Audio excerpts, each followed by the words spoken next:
What up, YouTube? It's your boy, Take This Lodi from Twitch and Warzone, and I'm here with a quick review for you guys of these 3 Pro controllers I all bought when I first started Warzone. Everybody was slide canceling, bunny hopping while aiming, shooting. It was really hard to compete without back buttons, and if you guys don't have back buttons and you want to compete in Warzone, you're going to have to get a controller with back buttons.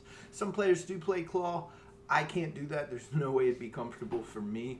So I ended up buying these 3 controllers, and basically because I didn't have enough info to find which one would have been best for me. I could have saved a lot of money and a lot of time if I just was able to play with all these controllers and kind of choose which one was the best one for me.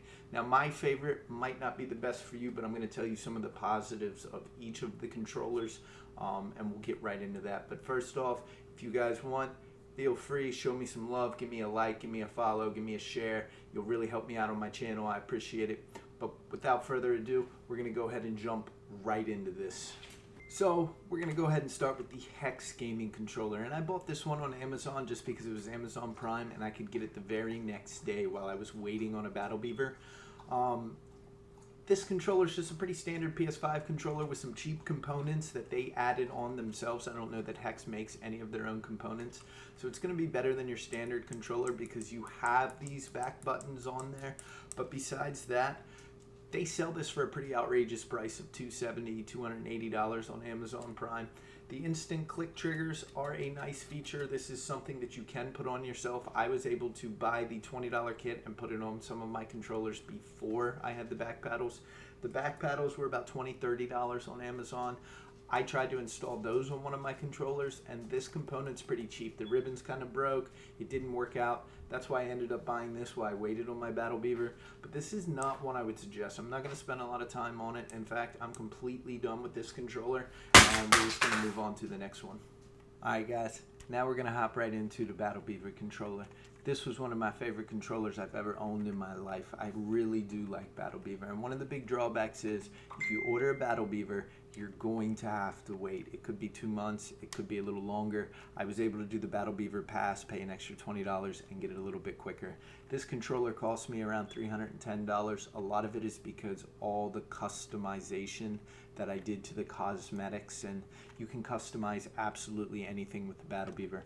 On this controller, I did get the instant click triggers. I do find them to be beneficial. I would get them again, but I don't play racing games. So if you do any racing games, anything like that that requires an adaptive trigger, you're gonna need that rather than this instant click trigger. So for me, it'll never be a problem, but it could be a problem for you in the future. It's something to think about.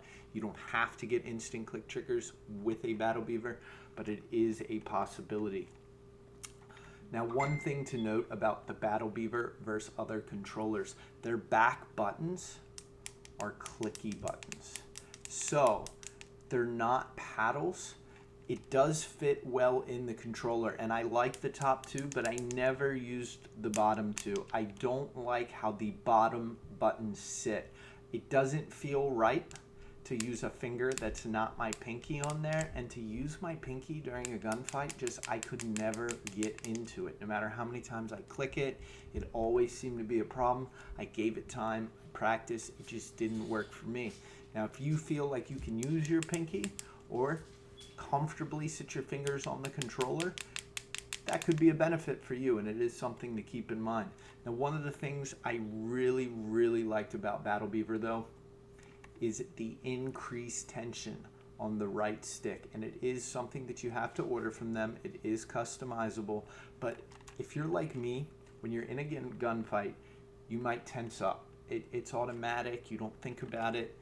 Sometimes you might lay down and drop shot, perfect, saves your life. Sometimes you might overshoot, you might lay down when you didn't mean to. It's preventing you from running at a quick rate, and it gets you killed. So the increased tensioner has helped me with that, as well as just being more precise with your shots.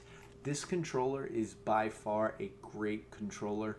I absolutely loved it. I think it goes hand in hand with the Scuff, and it's all going to be about what's most important for you. I really miss this increased tensioner. It's something that I wish I could take off and put onto my Scuff.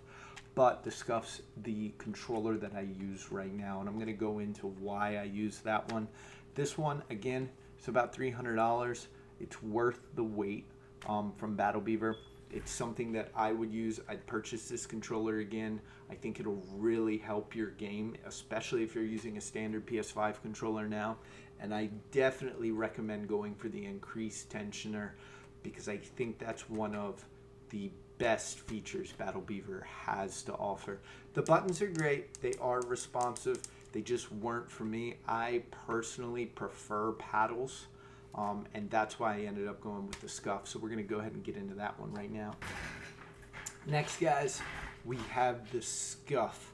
This is the Reflex Pro. It's actually the Joe Woe edition.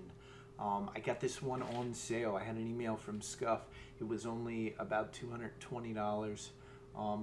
This one's by far my favorite, and I will tell you why. I think when you buy one of these Pro controllers, the whole reason that you are buying it is for the back buttons. Now, the back buttons on these, the paddles, they fit seamlessly. I really, really enjoy them. I can use all four. They click well. They're super responsive. This particular controller does not have the instant click triggers. I don't know that I miss them as much as I would think, but I do think instant click triggers are helpful on Warzone or anything else. Cosmetically, there wasn't a lot of room for customization, but this was a sale. This is the Joe Woe edition. It has the Movement King on it. No offense to my boy Joe. I do prefer my purple controller and supporting the Ravens out there, but it's a sick looking controller. This thing works awesome. I love the back buttons. The one thing that I really miss is the increased tension on my right stick that we just talked about. I thought that was huge. I really wish I could put that on my Scuff. I'm sure I could probably take this one out, put a new one in, maybe swap it from my other controller and have like a Frankenstein controller, but I don't have that mechanical ability. One of the things I do like about this Scuff, though, is that the thumbsticks are interchangeable. So I can actually pull these out and put new ones on that I can buy. So, which is exactly what I did. If you see, my right stick is a little bit higher. Now, I do have a Control Freak on top as well. It's the Vortex one that Joe Woe uses. I have a couple different Control Freaks I've been trying out to see what works best for me. But all in all, the Scuff is what I would recommend. Now, this was also a lot less inexpensive. It was about $200. Like I said, I got it on sale, as opposed to the Hex controller that was almost $300 and the Battle Beaver that was $300. This is the recommendation that I would give you. But again, the stick might be more important to you than the back buttons per se. And if that is the case, I would go with the Battle Beaver just because of the increased tensioner. However, as far as paddles go, if paddles are what you're after and you're after a high quality controller, go with Scuff. The wait time is a little less than Battle Beaver as well. This also has grips that are part of the controller, so this isn't going to come off. This is going to eliminate that grip that was installed on my Battle Beaver. And the Battle Beaver might be able to have grips like this, but I didn't do that in the customization process. That would have been on me. The support for both Scuff and Battle Beaver has been great. I was able to call and ask questions before I purchased these controllers, even though this one was pretty much pre-built and no customization added on. You can't go wrong with a Scuff or a Battle Beaver would be my final recommendation. However, I personally, if I'm buying another controller, it will be Scuff. I could buy myself a Battle Beaver in the future if they had paddles like this instead of the buttons. And there's nothing wrong with the buttons. It's whatever you're used to. But I prefer the paddles on the Scuff way more. I thank you guys for checking in. Again, give me a like, give me a follow, give me a share, give me a comment. Tell me what other questions you guys might have or what other content you guys might want to see. And I look forward to hearing from all of you. It's your boy again. Take this loading. Deuces.